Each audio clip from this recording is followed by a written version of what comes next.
नमस्कार दोस्तों, मेरा नाम है हरीश और आप देख रहे हैं इलेक्ट्रॉनिक्स वर्मा। तो दोस्तों, आज का जो हमारा वीडियो है वो है एक 6283 एम्पलीफायर रिपेयर होने आया है। हम उसको रिपेयर करेंगे।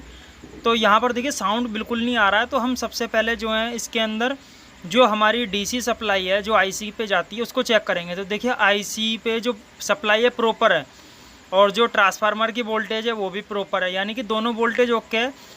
तो इनके अंदर जो दोस्तों सबसे ज़्यादा आने वाले फॉल्ट है, बस या तो इसमें ट्रांसफार्मर ख़राब होगा, या इसमें वॉल्यूम कंट्रोल ख़राब होगा, या हमारा आईसी ख़राब होगा। सिर्फ तीन ही चीज़ इसके अंदर सबसे ज़्यादा ख़राब निकलती है। तो यहाँ पर देखिए मैंने वीडियो को थोड़ा सा फॉरवर्ड कर दिया है, जिससे कि वीडियो हमारा छोटा हो जाए और बहुत अच्छी बने, और आपको ये भी पता लगे कि आईसी हम किस तरीके से चेंज करते हैं। तो यहाँ पर मैं जो है आईसी कुछ इसी तरीके से ही निकाल लेता हूँ। अब मैं इसके ऊपर सोल्डर थोड़ा सा ज़्यादा लगा दूँगा, तो उससे क्या है कि आईसी जो है गर्म होने के बाद बड़ी आराम से निकल जाती है।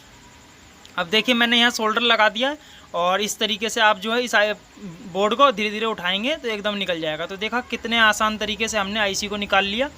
तो दोस्तों, आप आईसी किस चीज़ से निकालते हैं और आपको किस चीज़ में जो है अच्छी सुविधा लगती है, तो मेरे को कमेंट में ज़रूर बताएं। तो यहाँ पर देखिए आईसी को हम जो है इस तरीके से चेंज करेंगे।